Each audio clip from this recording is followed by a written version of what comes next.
नमस्कार, आप देख रहे हैं कल का बाजार। आपके साथ मैं हूं विपिन भट्ट। और चलिए शुरुआत करते हैं। इस हफ्ते की शुरुआत तो हो गई है, अब कल के बाजार की तैयारी की भी शुरुआत कर देते। तो आपके निवेश और ट्रेडिंग से जुड़े सभी सवाल आप यहां पर पूछ सकते हैं।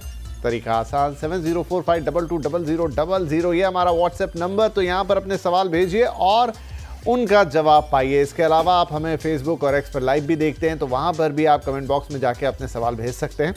हम इसी शो के दौरान आपके सवालों के जवाब दे देंगे। तो चलिए आपके सवालों के जवाब देंगे, कल के लिए आपकी तैयारी कराएंगे। आज हमारे मेहमान हैं manasjaiswal.com के टेक्निकल एनालिस्ट मानस जायसवाल। मानस जी, बहुत बहुत स्वागत है आपका। तो मानस जी से बात करेंगे, आपके सवाल भी लेंगे, लेकिन उससे पहले एक नज़र आज के बाजार पे डाल लेना ज़रूरी है। तो समय से पहले मॉनसून ने बाजार में भी आज जोश भरा। आज के बाजार में सेंसेक्स निफ्टी हरे निशान पर बंद हुए। सेंसेक्स 455 पॉइंट चढ़ा तो निफ्टी 148 पॉइंट चढ़कर बंद हुआ। इसके अलावा मिड और स्मॉल कैप शेयरों में भी खरीदारी दिखी, तो वहीं निफ्टी बैंक में भी अच्छी बढ़त थी। आज ऑटो, आईटी, एफएमसीजी शेयरों में खरीदारी थी। साथ में मेटल, रियल्टी, एनर्जी इंडेक्स में भी एक अच्छी बढ़त हमने देखी है। बड़े निवेशकों के सौदे कैसे रहे? एफआईआईज की कुल खरीदारी 135 करोड़ रुपए से ज़्यादा की थी और डीआईआईज ने यहाँ पर 1745 करोड़ रुपए की भारी भरकम खरीदारी की as compare to the FIIs. तो एक खरीदारी का दिन था और उसी वजह से आपको बाजार चढ़ता हुआ नजर आया। अब कल के लिए क्या अहम ट्रिगर्स हो सकते हैं? कल किन लेवल्स पे आपको नजर रखनी है? स्टॉक स्पेसिफिक क्या नजरिया हो सकता है? ये सारी बातें हम करेंगे। तो मानस जी, आप क्या कल भी उम्मीद करें जिस तरह की हरियाली आज बाजार में दिखाई दी, कल भी कुछ ऐसा ही मोमेंटम देखने को मिल सकता है? नमस्कार विपिन जी। तो देखिए, बिल्कुल पॉसिबिलिटी है, क्योंकि आज मॉर्निंग में तो एक गैप अप ओपनिंग देखने को मिली, उसके बाद एक दायरे में निफ्टी फंस गया।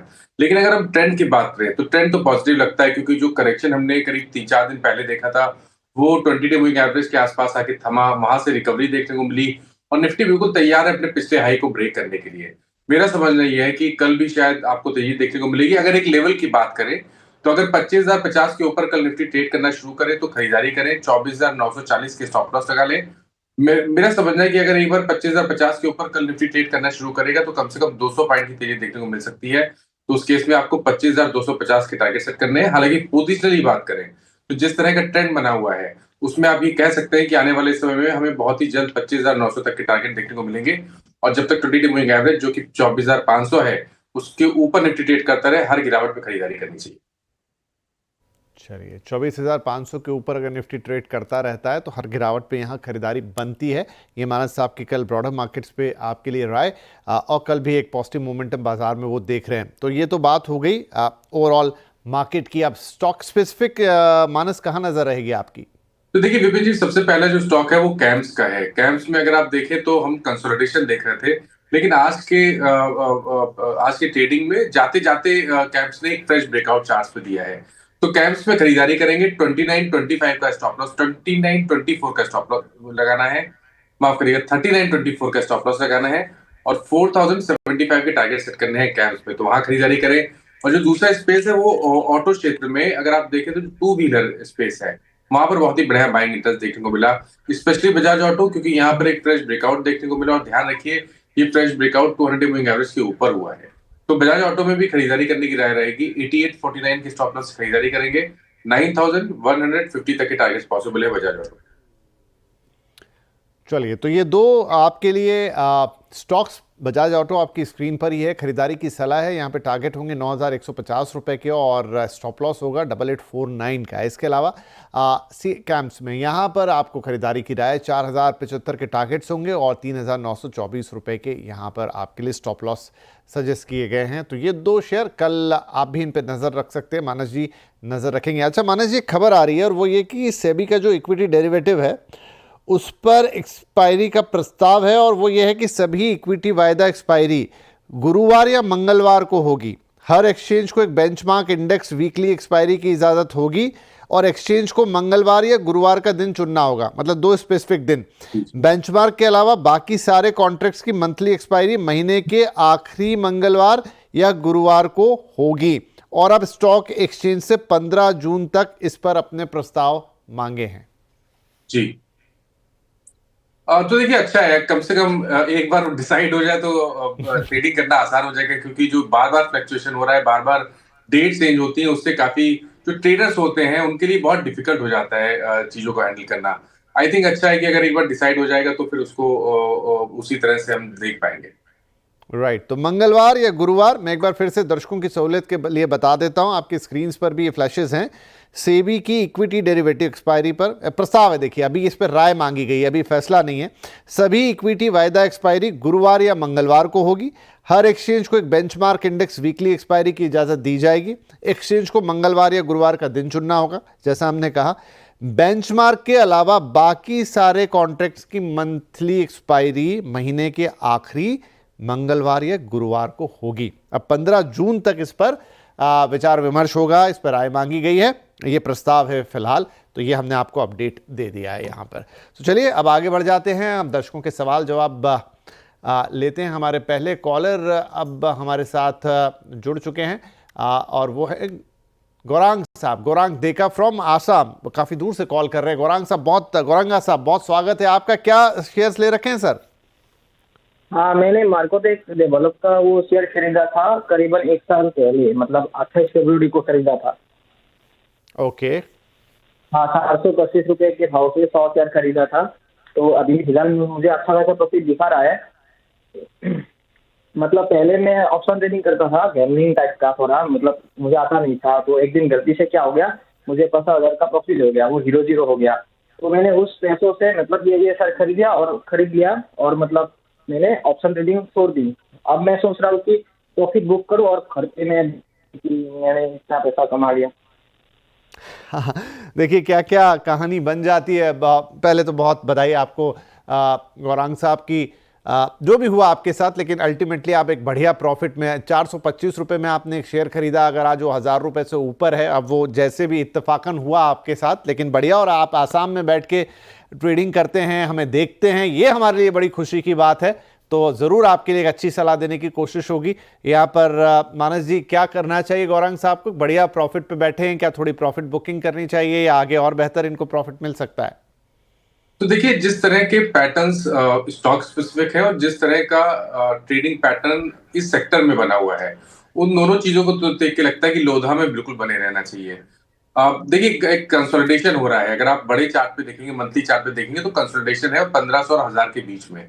जब भी स्टॉक 1500 रुपए के ऊपर निकलेगा तो कम से कम 500 से लेकर 700 रुपए तक की रैली उसके ऊपर दिखा देगा। तो उस केस में 2200 रुपए तक के टारगेट आपके बनते हैं। शायद इसमें साल भर का समय लग सकता है, लेकिन मेरा समझना है कि चांस दीजिए, क्योंकि ये एक स्ट्रॉन्ग स्ट्रक्चर है। तो अपनी पोजीशन में बने रहिए।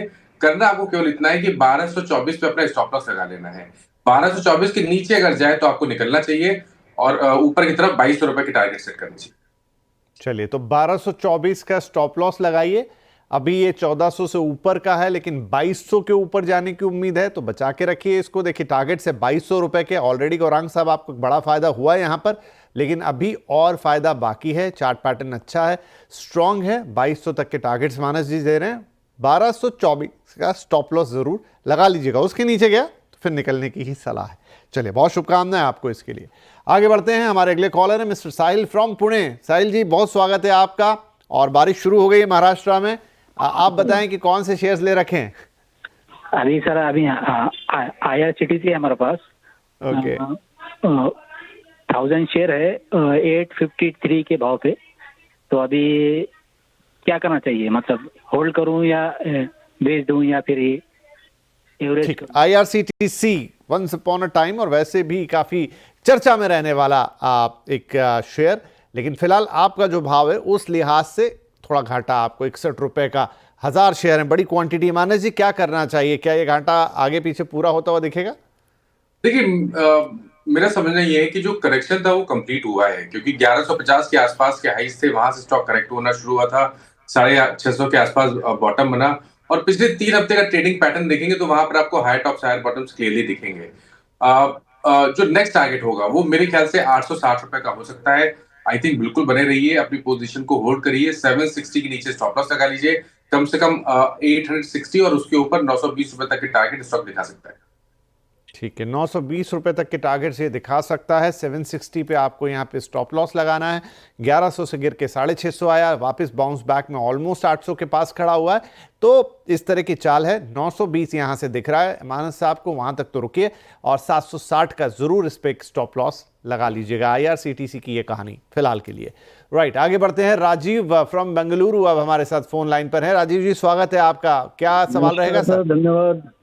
नमस्ते। सवाल लेने के लिए बहुत बहुत धन्यवाद। मैं आपके प्रोग्राम देखता हूँ, स्पेशली हेल्थ और टैक्स के ऊपर जो आप किए हैं।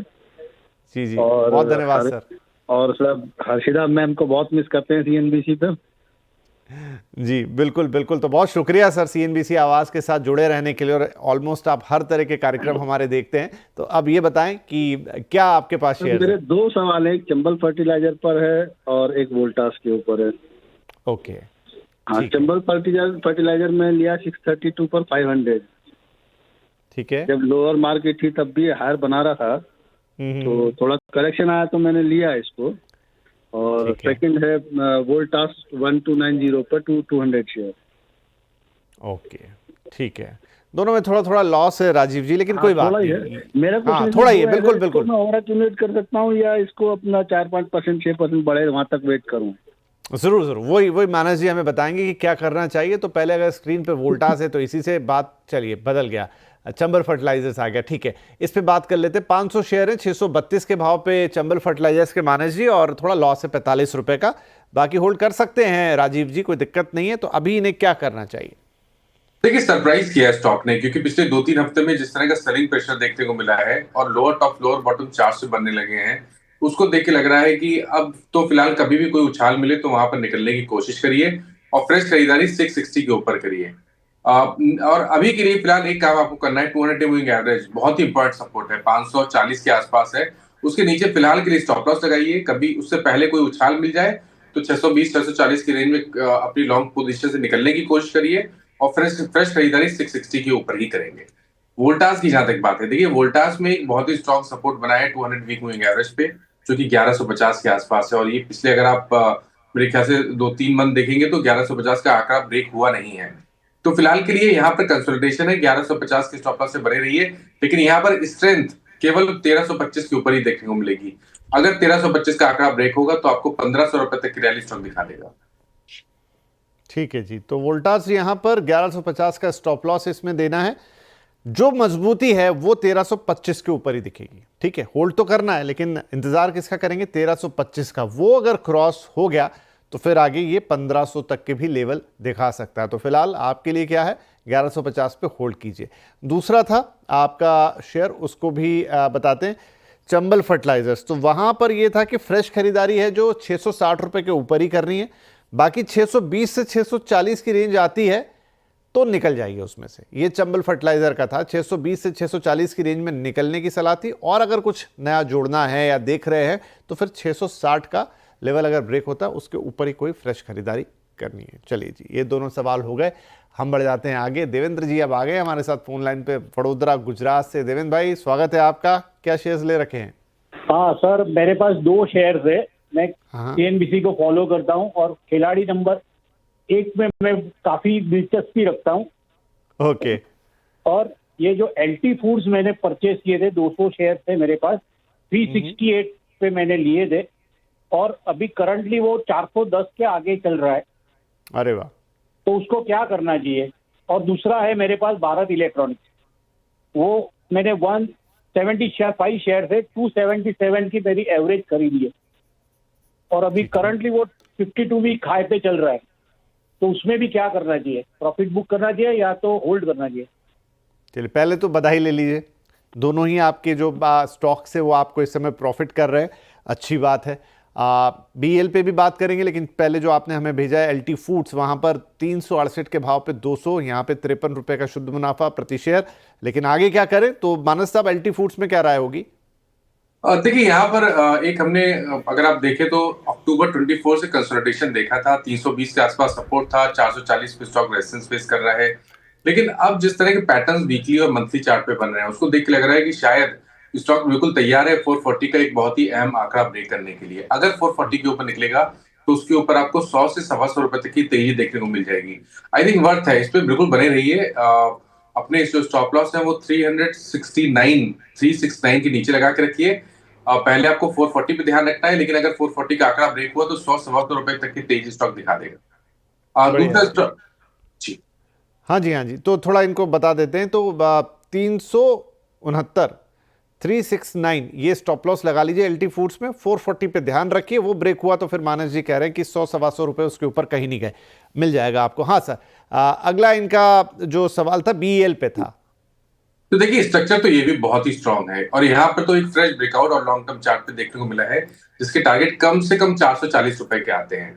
तो करंट लेवल से भी करीब 50-60 रुपए का आपको देखने को मिल सकता है। आई थिंक यहाँ पर भी वर्थ है आपको अपनी पोजीशन में बने रहना चाहिए। 354 के नीचे स्टॉप लॉस लगा के रखिए और करीब करीब 440-450 के टारगेट सेट करना चाहिए। चलिए जी, बढ़िया। 5 उंगलियां घी में सर कढ़ाई में सर, और यहाँ से 40-50 रुपए ऊपर की अपसाइड है तो 354 का स्टॉप लॉस लगा लीजिए और 40-50 रुपए और ऊपर जाता हुआ देखिए बीएल को होल्ड कीजिए। 440 के टारगेट्स आपको मानस जी दे रहे हैं। तो आपके दोनों ही शेयर्स बढ़िया कमा रहे थे, अभी और कमाने की गुंजाइश है। होल्ड कीजिए, स्टॉप लॉस लगाइए और एंजॉय कीजिए। चलिए हम आगे बढ़ते हैं। अगले कॉलर है हमारे मिस्टर मयंक जैन और आप हमें कॉल कर रहे हैं न्यू दिल्ली से। जैन साहब स्वागत है आपका। क्या क्या स्टॉक्स लिए हुए हैं? Hello sir, good evening. कैसे हैं सर आप? All good sir, thank you very much. Sir बताइए। मेरे पास एक तो एशियन पेंट्स के शेयर है, 100 शेयर है 2465 के भाव से। ओके। और दूसरा सर मेरे को एक ये जानना था कि जैसे मैंने आईटी और मेटल सेक्टर के अंदर थोड़ा थोड़ा इन्वेस्ट कर रखा है, जो कि मेरी पोजीशन ना मतलब न्यूट्रल में है, बहुत ज्यादा लॉस नहीं है, थोड़ा थोड़ा ही लॉस है। तो मेरे को इन दोनों सेक्टर के बारे में थोड़ा सा जानना था मानस जी से। ठीक है, सेक्टर स्पेसिफिक भी बात कर लेंगे। एशियन पेंट्स एक समय का रंग रंगीला शेयर, लेकिन हाँ ठीक है, किस भाव पे लिया वो मैटर करता है। 2465 पे इनको सर 137 रुपए का नुकसान है, 100 शेयर है। क्या कर सकते हैं? देखिए इसमें तो कोई डाउट नहीं कि स्टॉक को ऊपर सस्टेन होने में काफी दिक्कत हो रही है। 100 डे मूविंग एवरेज के ऊपर स्टॉक नहीं सस्टेन कर रहा है। आई थिंक अपनी पोजीशन में एक स्टॉप लॉस लगा लीजिए 2224 का, 2224 के स्टॉप लॉस से यहाँ पर आप अभी फिलहाल के लिए पोजीशन को होल्ड करिए और उससे पहले अगर कोई बाउंस बैक मिले तो आपको 2400 से लेकर 2425 की रेंज में निकल जाना है, लॉन्ग पोजीशन से निकल जाना है। शायद कोई लॉस आपको नहीं होगा उस केस में, तो वहां पर निकल जाइए। और देखिए फ्रेश खरीदारी तभी करिए जब स्टॉक 200 मूविंग एवरेज के ऊपर निकले। तो 2525 पे ध्यान रखिए, 25 के ऊपर निकले अब तभी इसमें यहाँ पर आपको खरीदारी करनी है। राइट। एशियन पेंट्स पे क्योंकि काफी लोगों की नजर होती है, तो देखिए फिलहाल थोड़े रोड़े अटके हैं राह में, तो 2525 के ऊपर ही मानस जी कह रहे हैं कि जिन्हें भी खरीदना है वो खरीदारी उसके ऊपर ही करें। और अभी फिलहाल आपके लिए सलाह ये है कि 2424 का, माफ कीजिए 2224 का स्टॉप लॉस लगा लीजिए और 2400 के आसपास फिर अगर स्तर मिल जाता है तो निकल जाने की सलाह है। फ्रेश खरीदारी 2525 के ऊपर ही खरीद देने की सलाह है एशियन पेंट्स में। इसके अलावा ये एक फंडामेंटल सवाल पूछ रहे थे कि आईटी और मेटल ये सेक्टर वाइज आपको कैसे दिख रहे हैं अभी? को प्रेडिक्ट करना मुश्किल होता है, हमेशा मुश्किल होता है। कमोडिटी बेस्ड प्राइस मूवमेंट देखने को मिलता है तो वहां पर थोड़ा मुश्किल जरूर होता है। लेकिन हम प्योर पैटर्न्स पे जाएं तो मेरे ख्याल से जो स्टील है वो काफी अच्छा लग रहा है। अगर हम बात करें तो टाटा स्टील जो जिसमें एक बहुत ही बढ़िया रैली हमने देखी है और ऑलरेडी स्टॉक ने एक फ्रेश ब्रेकआउट दिया है जिसके टारगेट 180 रुपए के आसपास आते हैं। ये स्टॉक ऐसा है कि कभी कोई करेक्शन देखने को मिले तब 149 के स्टॉप लॉस से खरीदारी की जा सकती है। स्टील क्षेत्र से ही सेल पे भी ध्यान दीजिए, यहाँ पर भी काफी समय के बाद हमें रिवर्सल देखने को मिला है और मेरा समझना है कि सेल में भी 145 से 150 के लेवल्स को टच करने का पोटेंशियल है। तो यहाँ पर भी कभी कोई गिरावट मिले तो खरीदारी करनी चाहिए, 114 का स्टॉप लॉस लगाना चाहिए। आईटी स्पेस की जहां तक बात है, मेरे ख्याल से आईटी में अभी थोड़ा वेट करिए। अब ये सही है कि बॉटम बन गया है, मेरा समझना है कि यहाँ से कोई बहुत बड़ी गिरावट आपको आईटी क्षेत्र में नहीं देखने को मिलेगी, लेकिन अभी भी थोड़ा वेट करिए। आईटी इंडेक्स पर ध्यान रखिएगा, वहां पर नजर बनाइए। अगर आईटी इंडेक्स 200 मूविंग एवरेज जो कि 39,000 है उसके ऊपर निकले तब आप स्टॉक सेलेक्ट करके आप वहां पर खरीदारी कर सकते हैं, बट फिलहाल के लिए वेट करना बेहतर रहेगा। चलिए, तो आईटी में थोड़ा सा इंतजार कीजिए और उसके बाद ही हम आपको सलाह देंगे बाकी मेटल की पूरी जानकारी और कौन से स्टॉक्स लिए जा सकते हैं मानस जी ने आपको दी। इसी के साथ हम लेते हैं एक छोटा सा ब्रेक के बाद कुछ और सवाल।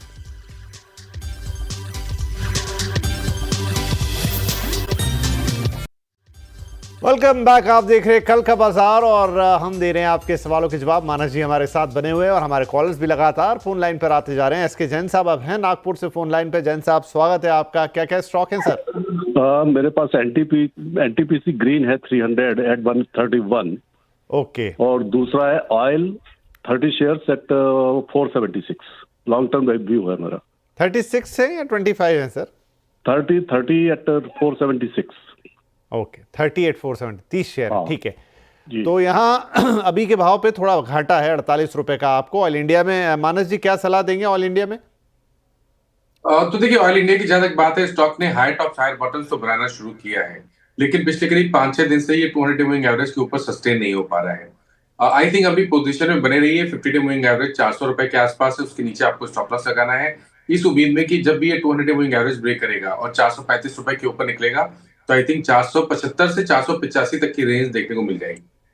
चलिए, 400 के नीचे स्टॉप लॉस और 475 तक के टारगेट्स ऑयल इंडिया में। दूसरा सवाल था इनका एनटीपीसी ग्रीन्स का सर, 131 के भाव पे 300 शेयर इन्होंने ले रखे हैं। देखिए, बहुत ज्यादा हिस्ट्री नहीं है तो इस पे थोड़ा सा medium to long term view देना मुश्किल है, लेकिन I think step by step चलिए। फिलहाल के लिए अच्छा लग रहा है। शॉर्ट टर्म चार्ट्स पे 200 मूविंग एवरेज, 200 मूविंग एवरेज ही सही नहीं है। फिलहाल के लिए एक प्राइस ब्रेकआउट ऑलरेडी स्टॉक ने दिया है। 110 पे रेजिस्टेंस था जिसको स्टॉक ने ब्रेक किया है। अब आपको अपनी पोजीशन में 104 का स्टॉप लॉस लगाना है। स्टॉक में बिल्कुल बने रहिए। एक रेजिस्टेंस है 118 रुपए के आसपास। अगर 118-120 की रेंज को ब्रेक कर लेगा तो 135 से 140 की रेंज में स्टॉक आ जाएगा। ठीक है, तो 104 का लगा दीजिए stop loss NTPC green energy में, और ये फिर 130-140 की रेंज आपको दिखा सकता है अगर 118 के ऊपर जाता हुआ दिखाई दिया। तो ये दोनों शेयर्स हो गए। अब संजय वर्मा जी हैं, पंजाब से कॉल कर रहे हैं। वर्मा जी, बहुत स्वागत है आपका। क्या शेयर है सर आपके पास? सर मेरे पास जियो फाइनेंस के शेयर हैं, 2060 शेयर है, 305 की खरीदारी पे है और मैं 3 से 5 साल के लिए होल्ड कर सकता हूँ। क्या लंबा प्रोस्पेक्टस क्या रहेगा इसका? ठीक है, लॉन्ग टर्म पर्सपेक्टिव क्या हो सकता है? जियो फाइनेंस में होल्ड कर सकते हैं 3 से इनफैक्ट 5 साल तक वर्मा जी, लेकिन यहाँ फिलहाल थोड़ा सा लॉस है। क्या करेंगे सर जियो फाइनेंस में? देखिए, लॉन्ग टर्म, बहुत लॉन्ग टर्म के लिए तो नहीं, लेकिन अगर हम बात करें आने वाले 6 से 8 महीने के लिए तो पैटर्न बहुत पॉजिटिव है। ऑलरेडी बॉटम बना है, हायर टॉप से हायर बॉटम बनने लगे हैं, 200 मूविंग एवरेज के ऊपर निकला है, 330 रुपए का टारगेट बनता है आने वाले 3 से 6 महीने के लिए। तो बने रहिए, कभी कोई गिरावट मिले तो खरीदारी भी करनी चाहिए और 254 का स्टॉप लॉस लगाना चाहिए। जी, तो जियो फाइनेंशियल्स में यहाँ पर अच्छा, पहले तो मैं डिस्क्लेमर दे दूं आपको कि इस वक्त आप जो चैनल देख रहे हैं CNBC आवाज़, वो नेटवर्क 18 का हिस्सा है जिसका स्वामित्व और प्रबंधन रिलायंस इंडस्ट्रीज़ के हाथों में है, जिसकी जियो फाइनेंशियल भी जिसकी अब कंपनी है। तो ये डिस्क्लेमर ज़रूरी। और एक और सवाल, संजय वर्मा साहब का सवाल तो हो गया। खैर, शैलेश हैं अब हमारे साथ फ़ोन लाइन पर। शैलेश जी, चलिए SMS है, फ़ोन लाइन पर तो नहीं है। तो इनके पास से संवर्धन मदरसन 10 शेयर हैं, 110 के भाव पर प्रॉफिट हो गया 40 रुपए का। तो सर क्या करना चाहिए मदरसन में? तो देखिए, एक फ्लैग पैटर्न का ब्रेकआउट हमने मदरसन में देखा है और ध्यान रखिए ये फ्लैग पैटर्न का ब्रेकआउट 200 मूविंग एवरेज के ऊपर हुआ है। तो जो नेक्स्ट टारगेट होगा वो 170-175 की रेंज में होगा। अपनी पोजीशन में बने रहिए और 20 मूविंग एवरेज जो कि 142 है उसके नीचे स्टॉप लॉस लगाइए। ओके, ठीक है। एक और SMS फटाफट ले लेते। राज शर्मा का राजस्थान से, सीक्वेंट साइंटिफिक्स के 1450 शेयर ले रखे हैं 166 रुपए के भाव पर, और यहाँ पर 17 रुपए से ज़्यादा का प्रॉफिट इनको हो रहा है। तो सर यहाँ पर क्या होल्ड करें थोड़ा और, या फिर अभी प्रॉफिट बुक करना चाहिए? क्वांटिटी बड़ी है इनके पास। जी, तो देखिए, अपनी कॉस्ट पे ही स्टॉप लॉस लगाना आपको, क्योंकि वहीं पर 20 मूविंग एवरेज आता है। तो 166 के स्टॉप लॉस से बने रहिए स्टॉक में। पैटर्न पॉजिटिव है और आप उम्मीद कर सकते हैं कि जब भी स्टॉक 185-186 के ऊपर निकलेगा तो 204 से लेकर 205 तक की रेंज को दिखा देगा। ठीक है, तो 166 जो खरीदारी है वहीं पे स्टॉप लॉस लगेगा, और 185 के ऊपर गया तो 205 रुपए तक भी जाने की क्षमता रखता है सीक्वेंट साइंटिफिक्स। तो ये हुई इस पर सलाह, और इसी के साथ मैं देख रहा हूँ घड़ी तो समय हो गया है समाप्त। और मानस साहब, जाने से पहले कोई डिस्क्लेमर्स? जिन स्टॉक्स के बारे में बात हुई, किसी भी स्टॉक में मेरा पर्सनल पोजीशन नहीं है, बट इनमें से कुछ स्टॉक हम लोग अपने क्लाइंट्स को रिकमेंड करते रहते हैं, तो उन स्टॉक्स में उनके पास पोजीशन जरूर हो सकती है। बहुत बहुत धन्यवाद सर, आपने वक्त निकाला, दर्शकों के सवालों के जवाब दिए और कल के लिए एक शानदार तैयारी भी करवाई। Thank you very much. और सभी दर्शकों का भी शुक्रिया, आप रोज़ हमें अपने सवाल भेजते हैं, हम पे भरोसा करते हैं। इनफैक्ट आपसे बात करके हमें बहुत अच्छा लगता है, और अगर आप प्रॉफिट कमाते हैं तो हमें दिली खुशी होती है। तो ऐसे ही अपने सवाल हमें भेजते रहिए, और कल के लिए जानकारी आपको दी जा चुकी है। तो प्लीज़ एक सुरक्षित और फायदे वाला ट्रेड कीजिएगा। ऑल द बेस्ट, शुभकामनाओं सहित शुभ रात्रि, नमस्कार।